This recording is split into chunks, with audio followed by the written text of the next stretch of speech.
Put your glass down. And it says we're live. Oh, well, I am. Shall we believe Part it? of me alive. Shall we? If a little soggy. Oh, gosh. Yeah. Hi, hello from not so sunny California. It is bucketing down rain here today. It is. Never mind. We'll need wellies and brollies and all those terribly British things. Yes.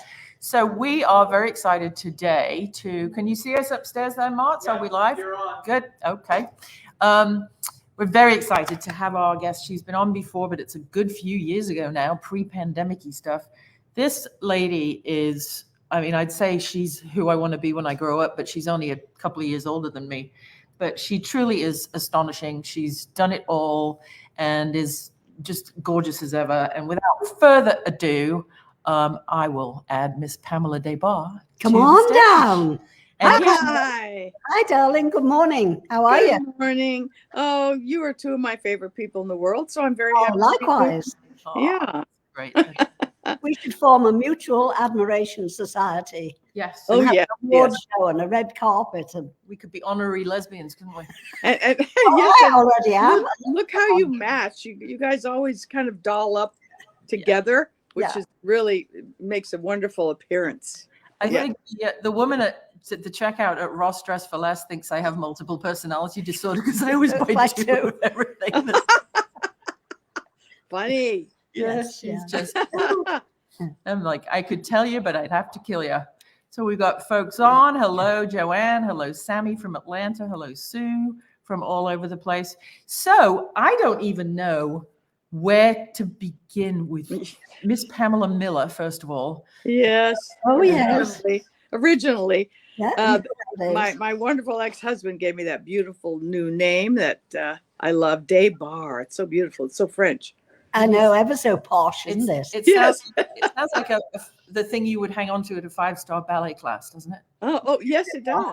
Oh, His father was French, migrated to England when he was young. And that's how I got that wonderful name. Yeah, absolutely. yeah. But let's wind back to the old days of Miss Pamela Miller in the beginning, and your life was all Elvis and Jesus and Mickey Mouse. And then old. Yes.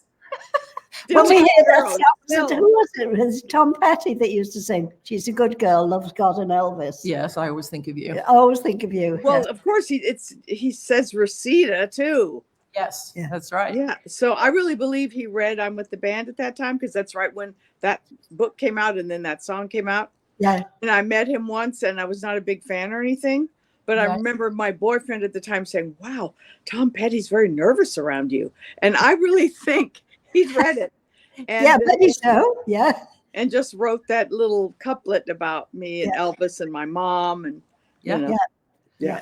So when you think now, gosh, back in the late 50s, early 60s, Reseda, was over the hill in the valley. And I know there was the 101, but it was completely sort of emotionally separated from Hollywood. Yes. Yes, Wasn't it it? was. Yes. That's a good word for it. Yeah.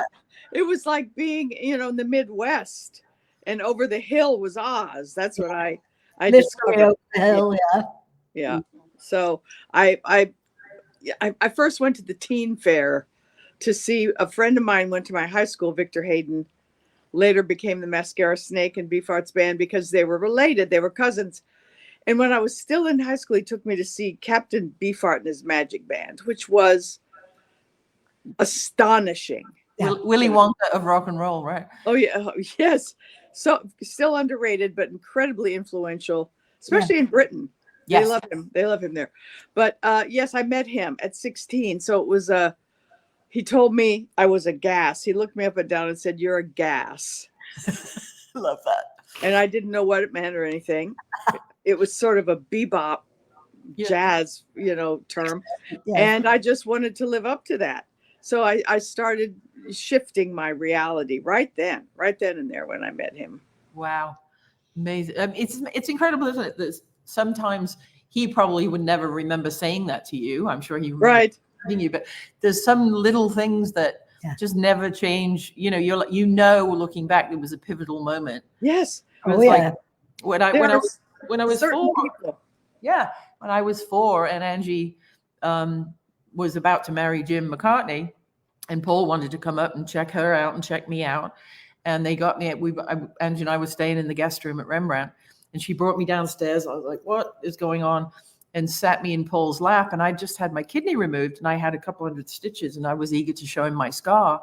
And, Lovely. and he said, oh, Ringo's got a scar on his tummy. He's had his appendix removed. And I heard Ringo, and I saw his face, and I blurted out, oh, wait a minute, you're him, aren't you? My cousin's got you on her wallpaper. Oh boy, that broke the ice. And that was just, that is so cute. I remember wondering why everyone in the room was cringing. Paul laughed his head off. Oh, I'm sure. But it's one of those moments in your life that you just never forget. No. Oh, yeah. I have quite a few of those. Oh, I have too. Yes, that's right. We have lived exciting lives, you know. I guess so, still are. Really. Some people. Yes, I absolutely. Which is, I thought at this point in my life, I would be, sitting somewhere with my feet up. Yeah, knitting. Well, I never knitted, but I used to embroider cowboy shirts for rock stars. And I imagined that, which is not what's going on. No. So this next weekend, and hopefully the weather holds, I think it'll look good. For Sunday, you have a rock tour, don't you? Yes, I do rock and roll tours. There are very few of us left in my age group that can remember these incredible experiences that happen with these major rock gods, you know, and especially like in Laurel Canyon and the Strip. They're not what they used to be, but people want them to be. Yeah. So I read out of my books about things that happened to me on the Strip and in Laurel Canyon at Frank Zappa's house and Jim Morrison's house. And we go to the sites of where those original homes used to be and the country store. And, I just regale them with tales of the past, and they're enthralled because the things that happened back then couldn't happen now. No. But it's literally is, you are the ultimate rock and roll docent. It's living history, isn't it? And the city museum, even though, there are places I remember, some have gone and some remain, the memories are still there. Yes, they are. Thank goodness. Also, it helps that I wrote them all down back then too, so I could write my books with diary entries. We only have 2 of 7 here. The rest are upstairs in the library, but we are lucky enough to possess one of these hand personalized. And if you, the viewers, have worn your copy out, get another one. It's rock and roll memorabilia. It's the Bible. It's a must have. It's a must read. Thank you, Ruth. No, I go back to it all the time. I do too. I sometimes get it down off the shelves and read a bit and think, oh, did they really? Wow. It's all true. It's all true. I've had people through the years to say I made it up, but I have all my diaries, from those exact moments. I would carry my diaries with me everywhere. Yeah. Have them in them. Yeah. Yeah. When we moved from Liverpool to King's Lynn to London to Sydney to LA to Munich to Nashville and back to LA, one of the huge boxes that always goes with us are Madame's diaries. My diaries. From the 60s. Oh, fantastic. And I dug them out this week, but only to find out when did I have my last shingle shot. It's not so exciting anymore. So you still keep your diaries? I don't. Oh my gosh, I wish I had kept them. When I got married and started having a family and stuff, I only wrote periodically. And how I wish I'd kept it up. So that's why I teach these women's writing workshops now, so they have their memories stored. Absolutely. So it's been the best thing I've ever decided to do, is hold these memoir workshops all over the country, and London and Toronto. Oh, I know. It's the world. If you guys are, when you're watching, look across the bottom, you'll see Pamela's website. All of the details of all of her fabulosity are there. Sammy is in Atlanta. She's just saying the Rockstar Tour sounds amazing. Sammy runs all of Edgar Winter's digital online stuff with she cool. Yeah. So next time you're out here, Sammy, make sure you try and coincide it with a rock tour from Pamela. It's amazing. Mark Lindsay's on from Houston. Lots of big rock and roll fans. So how do you it must feel really satisfying and empowering to give your, knowledge and your expertise to these women in these writing workshops. How did that get started? Well, in between my books, I would always take a writing course. you know, just to brush up and stay fresh and everything. And I asked my like a daughter to me, Moon Zappa, if because she's an amazing writer. If she knew of any writing workshops I could go to. So she recommended this one here in the Valley. And halfway through the workshop, I thought I could be teaching this. I'd already written 2 memoirs, right? So I thought maybe I'll do that. But I was a little shy at public speaking, like most people. Yeah. And so it took about a year for me to get up the courage to just put it on MySpace. That's how we did things back then. And I got a bunch of girls showing up at my front door when I posted it, and I've been doing it now for almost 24 years. Good heavens. Wow. Yeah. 24 years? Is it that long? Yes. You need to have alumni reunion either in person or on Zoom or something. Well, I do that. It's called DollCon. We do it every year in a different city, and all the girls from all the different cities gather in one city. This year it's going to be LA. Last year it was New Orleans, and the previous 3 years were Las Vegas. So, you know, I find a different city and we explore the city, and the evenings we write. Wow. I have a city in mind for you. Offline, we should talk about that. Okay. Yeah. Okay. Yeah, absolutely. So, and how many people attend? Do you get like 30, 40, 50 people? Yeah, about 35 people come from all over, you know, and then they want to meet each other. But I have classes on Zoom too, every other Tuesday from all over the world. I have one of the girls in Poland. She gets up at 2 a.m. to come to workshop. So, yeah. And I was just in London in November and had 15 girls there. I mean, it was just great. I love to do it because I see what happens. They have these cathartic breakthroughs, writing their truth out. And most of them have never told those stories to anyone, but it's a safe space. Somehow I create a safe space, and it's really wonderful. That's great. Karen, our friend from Edinburgh, Scotland, is just admiring your hair color. Oh, thank you. It's not real, of course. Well, her hair is real. The color My hair is real. Yeah. My hair is real. Angie's isn't. She sometimes puts it on back to front. I've had this wig since I went to Liverpool to launch my first book 13 years ago. Oh, and just lately, I've been on some medication that's made my hair get thin. So we said, what about that wig? So we hunted through the cupboards. Back in the closet. Well, it certainly looks real. Gave it a quick shampoo, and here it is. Yeah, it looks real. Looks good. After last week's TeaFlix, it was funny. It was a still life moment we couldn't resist. We shut the laptop down, and there was a dreg of Chardonnay left in her glass and her signature yellow glasses, and she took her wig off, and Martin's like, oh my God, that's a still life photograph. There's a hair drink in the laptop and my glasses, yeah. I come for I'm glad he was there to witness it. Oh yeah, no, upstairs running all the pulleys and levers and all of that good stuff. So now you also not only, and I want to flash back to your fashion and fashionista world in a minute, but you've also obviously got over your public speaking thing. You've been doing a series of evenings at the famous Sunset Strip Whiskey A Go-Go. Did you ever think after the GTOs were done, you'd be back on stage at the whiskey? No, it was beyond magical. It was sitting up there. I could just, the walls were oozing. I mean, I could just, God knows what's in those walls, but I mean, it was pouring out onto the floor in front of me, almost like I was on mescaline or something. It felt so wild. Bit of LSD in your coffee. Yeah. Yes, it was incredible to be up there. So yes, I've been doing these speaking things for a long time here and there. I did one in London when I was there, but just somehow being on the whiskey stage exalted it. Yes. And so I'm doing it again on March 17th. It's almost sold out though. Oh, good. So, yeah, it sold out there last time, which was so thrilling to say. I sold out the whiskey. Yeah, great. Yeah. That is absolutely She's fantastic. a good girl, loves God and Elvis. And it gets on stage at the whiskey. Absolutely. It was really fun. And this time I've invited a couple people from my past. I did last time too. I had Nick St. Nicholas, first person I actually slept with there. was pretty. Yeah, and I read those passages.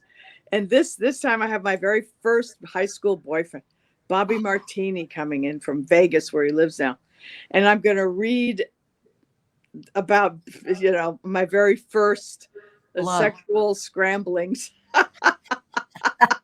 Sexual fumbling. That's I always think and I'm going to get him up on stage and play the songs that great. that I dedicated to him back in 1963. I mean, it's talking a long time ago. Yeah. And then Paul McCartney took over my life, and I was going to name our kids Jamie, Paula, and James Paul. He wasn't quite sure why I chose those names. It wasn't a Wikipedia to look it up in those days. No. Oh my God! Doesn't that say something about your gorgeous nature and character and sunniness, that you can still reach out to people from years ago, and then they love you, they're there for you, they want to come and support you and invest in your life. I'm lucky. Well, and you're still in touch with Michael, with your ex. I mean, that's very close. Yeah, we're like brother and sister now. We're both only children. Yes. And we're just and his wife Britta is a very dear friend of mine too. Right. So I love that. I love that. I like being an example of that. Yeah, I think that's important. We're the same. Martin's still very friendly with his ex-fiancée Sabina in Munich, who does countless things to help us out with banking and BMI and gamer stupidity. Good. Still very much in touch with my first two husbands, and Paul Antonelli lives in Santa Monica, and he comes to Angie's birthday parties, and we hang out. I just think, in some cases where there's domestic violence or things you just can't. I get it. Yeah, but me too. In general, life's too short if you don't have to burn a bridge. Yeah. We have two very good friends, two very good couples who have decided to live apart, but they're still friends. Yeah. And we're still friends with all of them. Yeah. Very often when a couple splits up, people tend to side with one. Yes, I know. People tell me they had troubles. I never make any comment either way, because they might get back together again. And speaking of my first husband, Paul Antonelli, he's listening, and he said, Paul Antonelli, Michael, your husband Michael wrote "Obsession," his hit for Animotion. I know. Hi. Oh, isn't that funny? Yeah, I know. It's wonderful. That was the best. Want to see his whole world. Yes. He wrote it with Holly Knight. That's right. He wrote a lot of songs with back then. And that one really stuck. It was fabulous. Yeah. People still love it. Yeah. Oh, yeah. Somebody should redo it, actually. Well, Obsession is still on the road. No, Animotion. Animotion, I mean. Some of them, not this one. Not the original, but a couple of them are the originals. Paul's too busy winning Emmys. Polishing his Emmys. Are you watching? Oh, that's good. So the whiskey show is March 17th. 17th at 6:30 at St. Patty's Day. Yeah? I won't be wearing green. No. I'm wearing white. I like to float down the stairs like an angel from the past, and then sit right down on that chair and tell those stories. And people love it. I bet they do. Yeah. Although I'm still very much in the present. That's one thing that bothers me about people who don't know a whole lot about me. They think I live in the past because I do the rock tours and I talk about those days. Anything but, not with you. No. Yes, I'm super busy. I'm super busy. Yeah. I think you must always look forward. You know? Oh, absolutely. And just like we do with TeaFlix, you have a whole series of Pajama Party podcasts people can listen to. Yes, I have podcasts.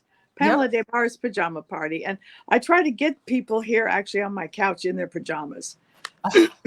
One of my favorite ones was when Rufus Wainwright came over to sit on my couch, and he sang a song for us, me and my cat, Pico, a cappella. And it was the whole song. And my cat, who he was on the floor over here to the right, when Rufus started singing, he looked up and he walked over and got on Rufus's lap. Oh, how lovely. I know. And he sang, he never broke a word, just started petting the cat. It was just one of the many stunning moments of my podcasts. Yeah. And they're on Apple, mainly Apple. Yeah. And then you have our publisher, Stephen Wilson's listening in from New York. And I just wanted to show you the first pressing. You are featured in Angie's new book, There Are Faces I Remember. Oh. I did a digital painting of you. I don't know if you remember, but a couple of years ago, you answered like the Colbert questionnaire, your 5 Beatle questions. Yeah, I should. That of is course. Angie's book. And here is the digital painting. Oh my God, that's beautiful. And now the book is out. I can send you how wonderful. an image of it if you want to print it out. Yes, I love it. Wow, that makes me look pretty glamorous. I painted you with bumblebees and flowers and yes, love it. Yeah, it's a lovely picture. Stuff. Yeah. So yeah, this is congratulations, Angie. Thank you. That's all the hard work from the folks at Imagine and Wonder. They do great work. Really good. So you have 7 books. Now I want to talk about one of them. Okay. And I have a really dumb blonde question. What's the difference between an autobiography and a memoir, if there is a difference? There really is not. The way I see it, a memoir is a little more intimate than an autobiography. An autobiography is, the facts of someone's life, your career or something like that. And the memoir is more like much more heart exposure. Yes. So, yeah.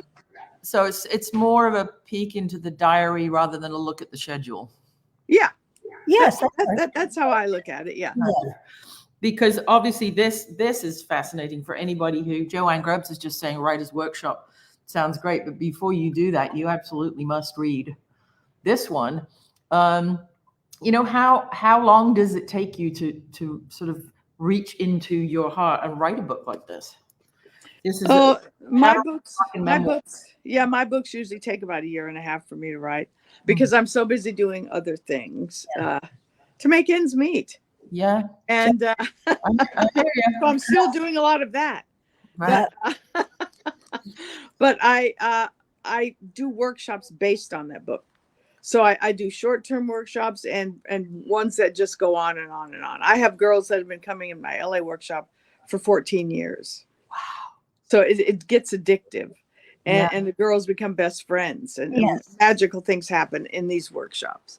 That's great. It's a community, isn't it? Really, it becomes a family. Yes, it does, because they get to know each other very quickly, and they've read my book, so they think they know me, and they do just to some great degree because I was very forthright in my books. So they're comfortable, and that makes a huge difference than walking into a classroom. Yes. Yes, absolutely. Yes. So they walk into my living room. It's very different. Which is always an experience. I always remember helping you move from I'll never house to this one. The things you have treasures uncovering and saying, "Oh, look at this! Oh, look at this!" They helped me pack and move. That was fun. Yeah, it was great. Oh my God, it was so wonderful from the west side back to the valley where I was raised. Yeah. That's right. And back then where you belong. Somebody who came that day with the truck was I was in the kitchen packing up your elephants with the trunks up. Yeah. And he's like, "I'm taking the fridge." I'm like, "The hell you are. I've hidden a bottle of vodka in the freezer." Yes, we were drinking. We were having a drink move. It's like a stop and chat, only it's a drinking move. Yes. Oh my gosh, moving is a pain. It was fun though. I mean, that day was fun, but I got to see all of your costume jewelry collection and your vintage clothes. I also have auctions, you guys. I have auctions of my jewelry. I have auctions of vintage clothes. I never stop. I'm just doing so much stuff, and it's all on PamelaDesBarresOfficial.com. If anyone wants to see what I'm up to, it's all scrolling across the bottom. And now, when you go on your travels to these writers' workshops in London and all over the US and all over the world, you also get out and go thrifting and I sure do. All day long. When my dad used to take me to yard sales and swap meets, and that was our time together when I was a kid. So I real early on I started buying vintage clothes way before anybody else way before. I just liked the way the fabrics felt, velvets and silks, and chiffons, and they were so feminine and so and Yeah. draped so beautifully. Anyway, I started doing that very, very young. My mom bought my clothes for school at Salvation Army right here on Sherman Way, and I always looked better than everyone else. Yeah. They had the same clothes on from Macy's or whatever. Right. And so I just got the bug. Yeah. And now I buy just because it's a beautiful piece, not necessarily for me. And I have these huge sales at my house here. Right. So, and those I post on Facebook and Instagram. So I'm about to start taking appointments for those.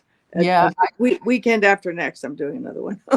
Is that your Marina Del Rey house? I mean, I was just fascinated with it's not really kind of a curate. You can't say it's all hippie stuff or all, feathers or all 20s, but you've got a magic eye. I mean, there were things in there with like old metal YKK zippers in perfect condition and little satin covered buttons with little elastic things, the buttons. Yes. I go from the 20s to right now. If it appeals to me and I think it's going to look beautiful on someone, I buy it.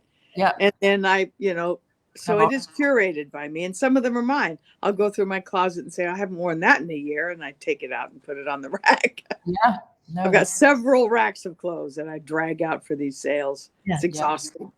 Oh, I bet. But you are in service of and empowering women all over the world. I mean, that must, when you go to bed at night, it must be like, I've done something good. Certainly after workshops, and just like at the whiskey, people would come up to me afterwards and say, oh, your book changed my life. It made me feel free to be who I am. That has been for me the most surprising and rewarding thing. When people read my books and say, thank you, I can now be myself. I mean, that is pretty huge. Yeah. And I didn't expect that when I wrote it.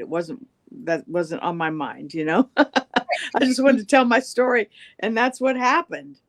But you don't know, you'll never know through that how many, not just lives you've changed, but potentially how many lives you've saved. People go right to the edge, then suicide is real. It's a real thing. And sometimes it's just remembering an inspiration or something somebody said to you, kind word. And I can do it. Yeah.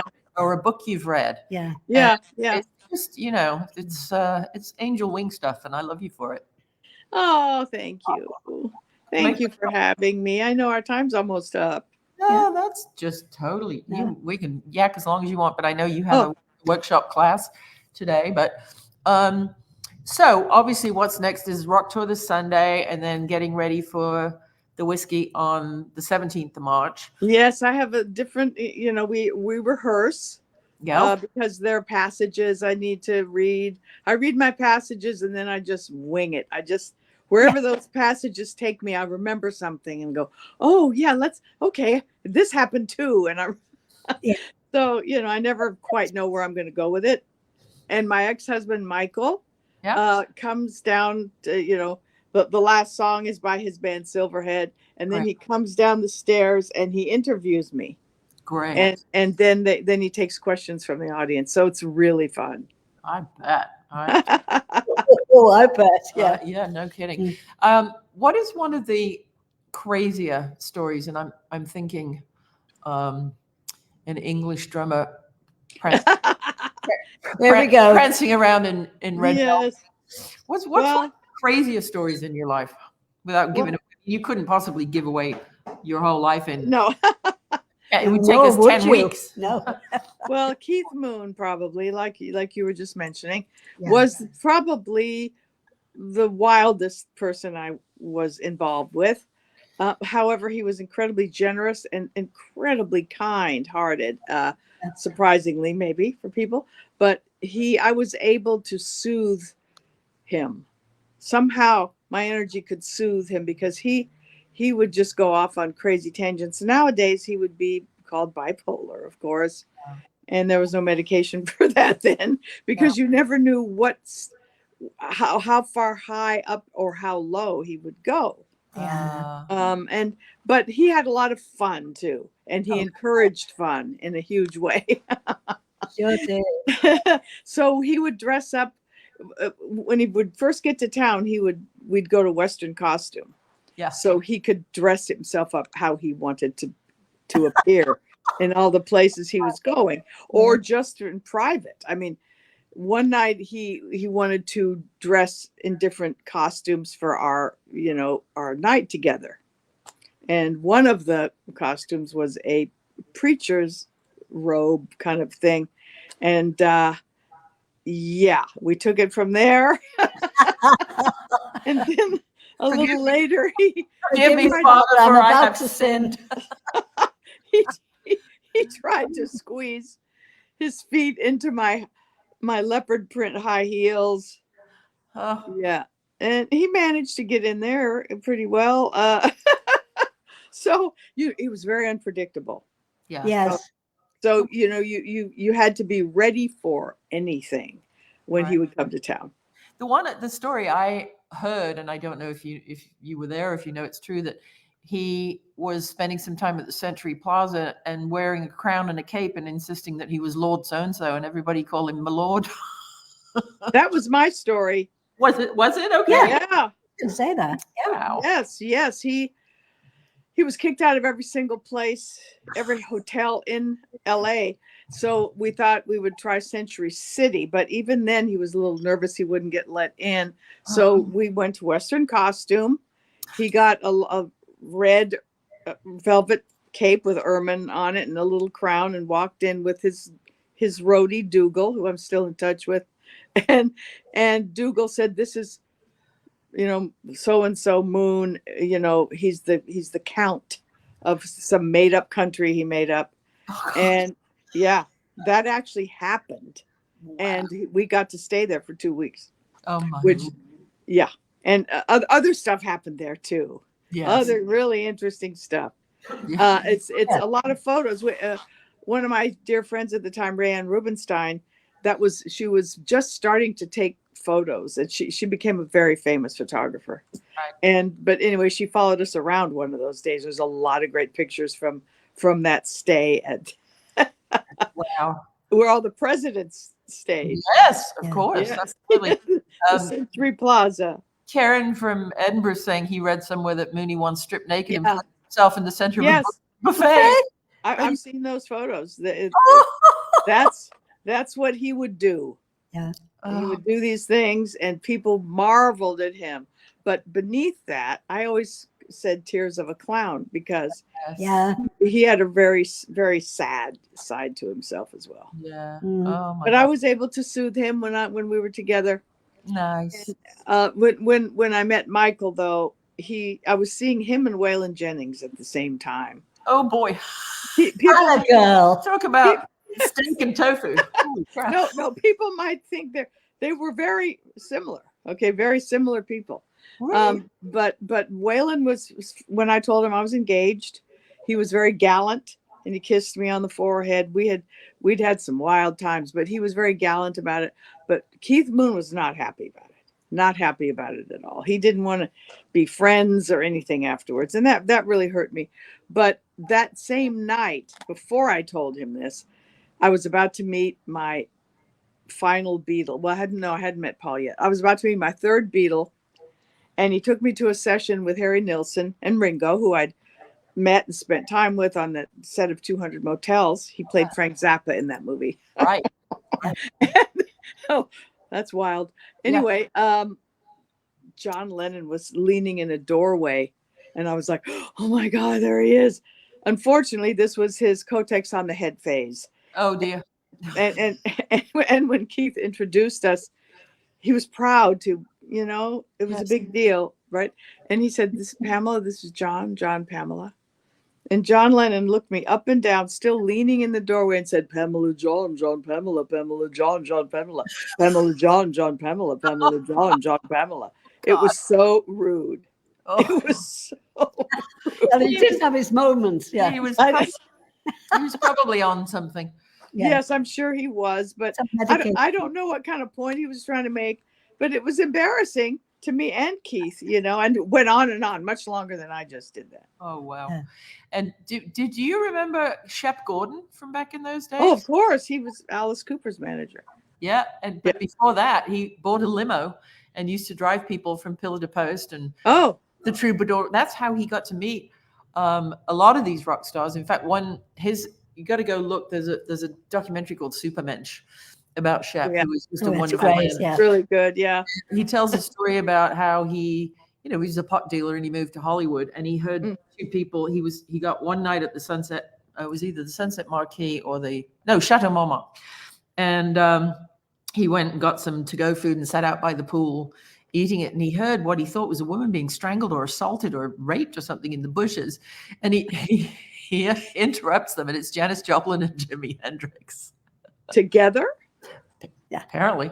In the bushes. In the bushes. I think they were wrestling. He was teaching her Probably. WWF. Oh, yeah. I He was think either that teaching was, her that was the WWF or WTF, I'm not sure.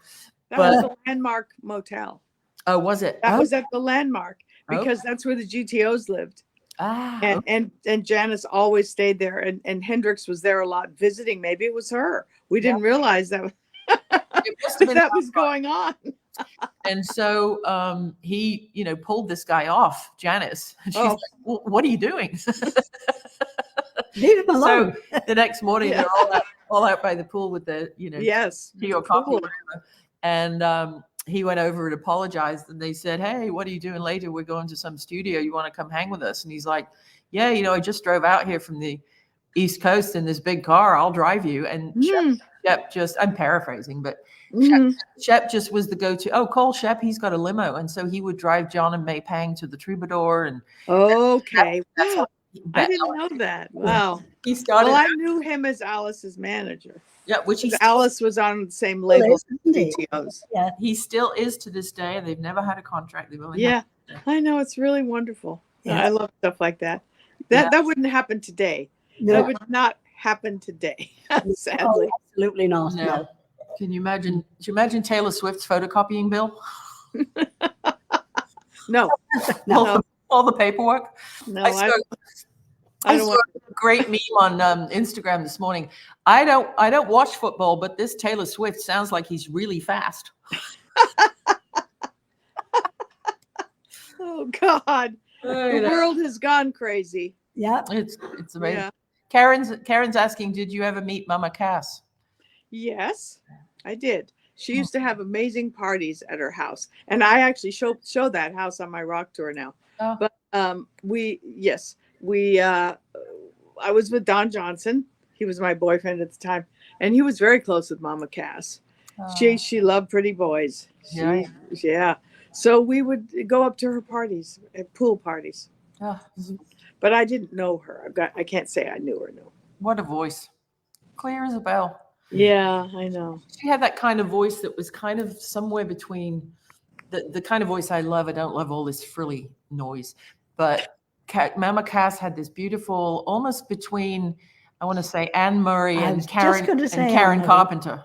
Yeah, I know those beautiful, pure voices. It's like just like a crystal bell. Just, Yeah. What a tragedy. I remember an occasion we'd been to see How I Won the War, premiere of that, and we were all going back to Cilla Black's apartment in Portland Place for supper. And we got out of the limos and walked to the door while the doorman let us all in. And we got in the elevator, and in the elevator was Mama Cass. And she'd just been in trouble for leaving a hotel with one of their blankets or something. And when she did a double take when she saw Paul, and she went, oh, hello. And he said, hello, blanket thief. And my Jim went, oh. She laughed. She laughed, yeah. Yes, I'm sure. Oh my God, Jim that is funny. Yeah, Wow. it must have been thief. cold and raining or something, and something she was like that. checking out of a hotel. And Yeah. and Yeah, they and made then a big deal Big out of it. deal. in the You know, press. the English Wow. newspapers, yeah. Oh my God, in the press. Oh my God. And here she is in a lift, and Paul McCartney's calling her a blanket thief. Thief, yeah. Oh, Crazy stuff. So this has been an absolute joy. I wish I was there on your couch in my pajamas. yes, anytime. Yeah, okay. Don't tempt me with a good time twice.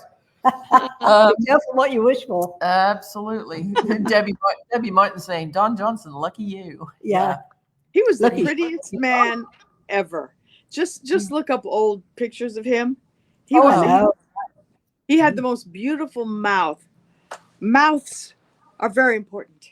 Yes. As we know. Elvis's mouth, Jim Morrison's mouth. Oh my God. Yeah. Mouths. No. Right. Will you stop it? How many people are reaching for their cold water right now? If she keeps saying mouths, we're going to get moist. Oh. Moist mouths. People hate the word moist, don't they? I don't know why, but Yes, I know. It's one of the words people don't like. Oh. I don't know why. But I like a wet mouth. Some Okay. people don't. Hey, this is a I family. like it wet, Knock it ladies. I like it wet. Yes, Okay. baby. That's- Well, Paul Antonelli said he's getting moist. So, you know. Oh God. Well, I love you guys so time much. for a chorus of Mary Hopkins' favorite. Those were the days, my friend. Absolutely. And now our friend who's watching, Paul Moody, will kill us if we don't do you our very special guest limerick for today. So here's our friend Rockwell Sheraton. Hello, Pamela. Hello. Good Hello, old- Rockwell. Speaking of crazy drummers, there's Rockwell. Yeah. Yes, Sammy, it's limerick time. Okay. Okay. With a 1, 2, 3. 3. We love you, Miss Pamela Des Barres. You've admirers both near and afar. Tween your workshops and books and your fabulous looks, you really are one hot rock star. Ta-da! I am my own rock star, gall dang You it. are. That's a good girl. That's what we like to hear. She's a good Girl loves God. Yes. Elvis. Loves her mama. Yes. Loves Jesus and America too. Yeah, I do. Yeah. Yep. I have Jesus tattooed on my back and Elvis Yes. and James Dean. Triumvirate. Oh, James. Oh, hello. There we go again. Okay, you guys. Mwah. So much fun. Don't forget to go, if you've worn out your copy of either of these, and she has another 5 books at PamelaDesBarresOfficial.com. There's curated vintage fashion sales. There's consulting. There's writers' workshops, Whiskey A Go-Go tours, shows, yeah. rock tours. I don't know how I think there actually must be 3 of you, and you got like I know. 2. I know. I'm actually pretty pooped, but it's all worth it. It's all worth it. Absolutely. Yeah. Connection, That's not right. just online people. Connection. Yes. Yeah. Come connect with me. Yes, that's right. Okay, baby. All right, sweetheart. We love you lots. Yeah. Love you. See you soon. Thanks. for Okay. joining. Bye-bye. Bye. Bye.